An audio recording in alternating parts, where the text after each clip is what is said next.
Good evening, I'm Taylor Thomas with a CTV News update. Longtime elderly residents struggling to make home repairs get a welcome financial boost. It's thanks to a county homeowner preservation program known as HOP. We visited Capitol Heights this morning for an up-close look.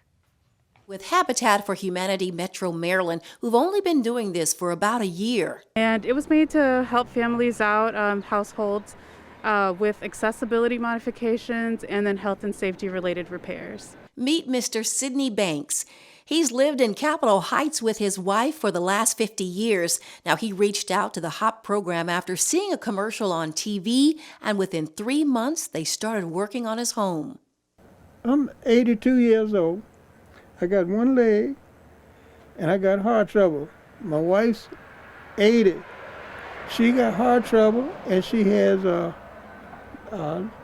diabetes, and she's got when you have trouble breathing. So they really made this nice for us. I'm standing outside of Mr. Banks' Capitol Heights home on his brand new ramp, complete with stair treads, guardrails, and even a sidewalk, thanks to Habitat for Humanity and the county's Homeowners Preservation Program. It is a grant-based, meaning homeowners do not have to pay. It's not a loan. They do not have to pay for it. Another unique thing about this program is that they actually bring in experts to go inside the home and assess the mobility that the homeowners have. All of this at no cost to the homeowner. Occupational therapist comes in and makes sure that the home is accessible and make sure that the individual or the homeowner that lives there is able to be ambulatory throughout the home. And that's important because you don't want a person who has accessibility needs to be confined to one room. The occupational expert made a number of recommendations for the Banks home, including adding railing to the home's entry and basement, bathtub to walk-in shower, adding grab bars in the shower, upgrading the home to 200 amps, and a full roof replacement along with security fire alarms and CO2 detectors. It's something Mr. Banks is so thankful for. We was catching hell in here before they came and did something for us. To find out more, go to habitatmm.org. Prince George's Public Schools updated the County Council today on the plan to construct 6 new schools by 2023-2024 school year. The county entered a P3 agreement with a developer to design, build, finance, and maintain the schools for the next 30 years. Prince George's is the first jurisdiction in the nation to employ the private sector to bundle a multi-school construction program. Now, here's what residents can expect moving forward. Currently, 4 schools, Kenmore Middle School, Drew Freeman, Hyattsville, and Sonia Sotomayor, are all on time and slated to be open on July 15th. August 4th, Walker Mill Middle School is a 2-week delay due to additional site work. And Colin Powell is slated for delivery November 8th. With school beginning in that facility on November 27th, 2023. Meantime, a state board proposes a timeline for implementing the state's 10-year comprehensive education plan. The blueprint for Maryland's future accountability and implementation board wants each jurisdiction to submit plans in 3 phases instead of setting a March deadline for completion. The Maryland State Department of Education has given Prince George's County permission to replace some teacher work days or bad weather days with virtual learning days. There will be 3 designated snow days on the calendar. If schools need to close for more than 3 days, students will attend virtually during the closure. School officials say the plan will allow more flexibility without adding more school days to the calendar in June. Planning to vote this fall? If you're not signed up, tomorrow, October the 18th, is the voter registration deadline. If you want to vote by mail, your request is due by November 1st. Early voting in Maryland begins on October 27th. For more information, visit elections.maryland.gov. All right, here are the latest COVID-19 numbers for our area. The Maryland Department of Health has confirmed 783 new cases. The county's positivity rate is at 8.11%. 9 Marylanders have died of COVID over the past 24 hours, and 425 people are hospitalized. You're watching CTV News. I'm Taylor Thomas, back with more news in just a moment. Online exhibit showing the timeline of events of the deadly sniper attacks is up and running. I'm Katara Jones. I'll have everything you need to know coming up on CTV News.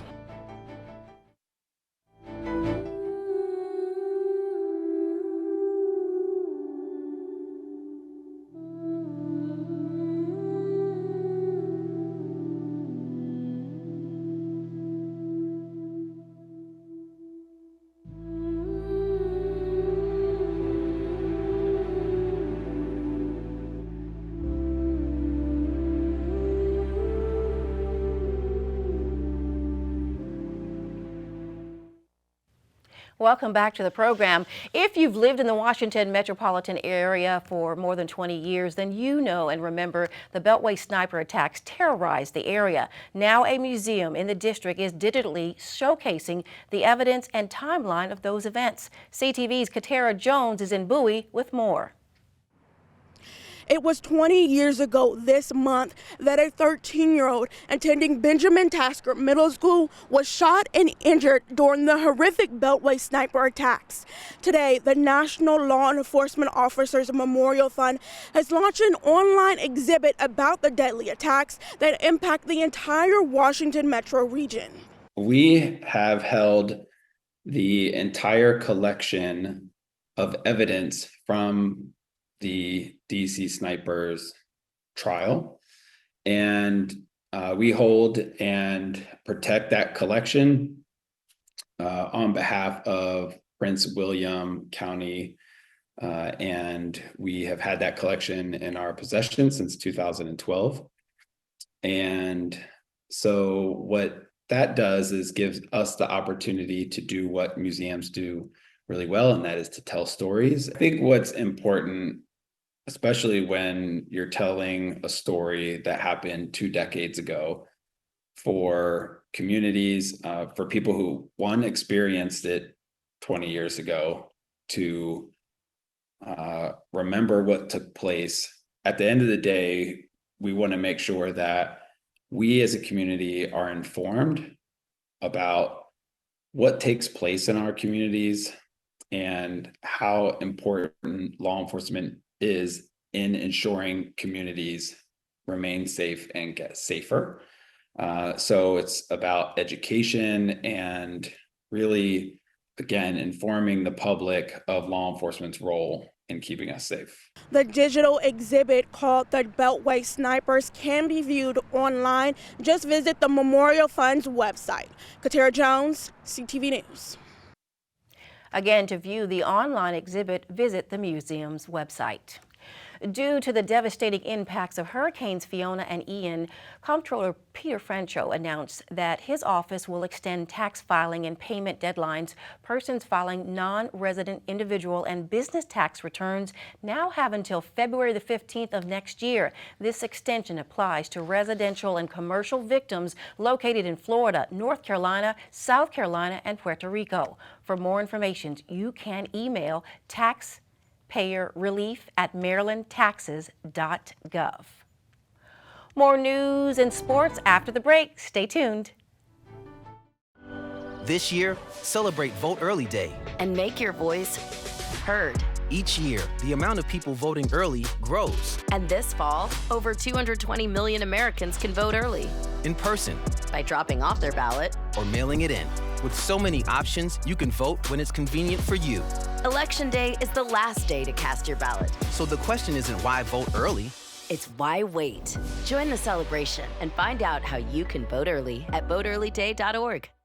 Welcome back. WSSC Water lifts a health advisory for two popular Maryland reservoirs. The water company has ended its recreational water contact health advisory for the Triadelphia Reservoir and the T. Howard Duckett Reservoir. The advisory was issued because of high levels of blue-green algae. Officials now say all is well. The algae concentrations and toxins were tested before the reopening of the reservoirs. A longtime local newspaper bites the dust. After 125 years of continuously weekly publications, the Laurel Leader is no longer in print. First published in 1897, the newspaper was most recently owned by Tribune Publishing and operated as a subsidiary of the Baltimore Sun. The Laurel Leader was one of many small hometown weekly newspapers that have folded over the past few years. The newspaper added a note to readers on the front page of its last edition on October 13th.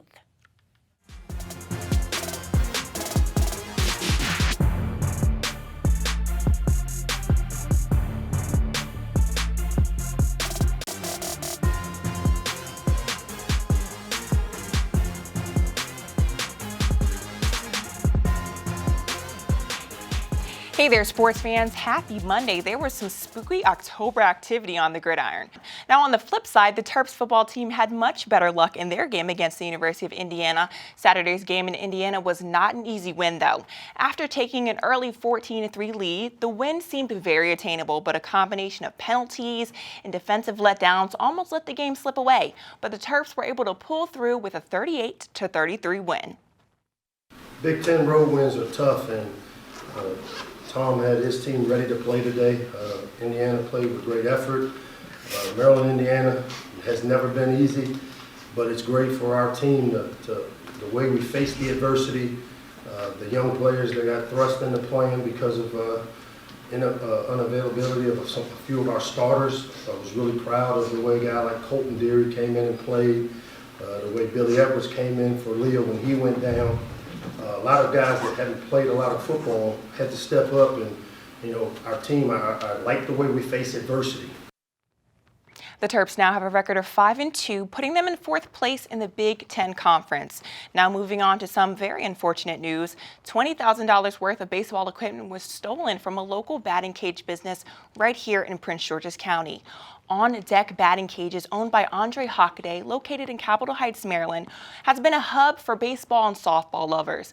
The business is in the process of renovating, and this past Friday, one of Hockaday's trailers full of equipment like a turf, pitching machines, nets, baseballs, baseball bats, and helmets was taken. Hockaday posted a video from his surveillance camera on social media and is asking anyone who recognizes the person or the truck from the video to reach out as soon as possible. We'll have more on the story later in the week. All right, that's your CTV News Update. I'm Taylor Thomas. Good night.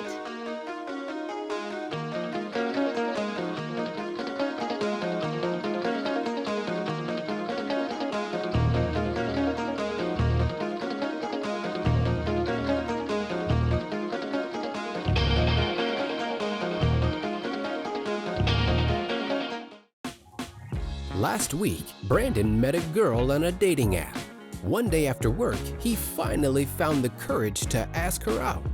No answer. He started to panic. Was he being too pushy? Maybe it was too Sorry I didn't respond. I was driving. I would love to go on a date. How does tonight sound? Brandon tried to play it cool, but inside he knew. A girl so smart, so responsible. She must be a keeper.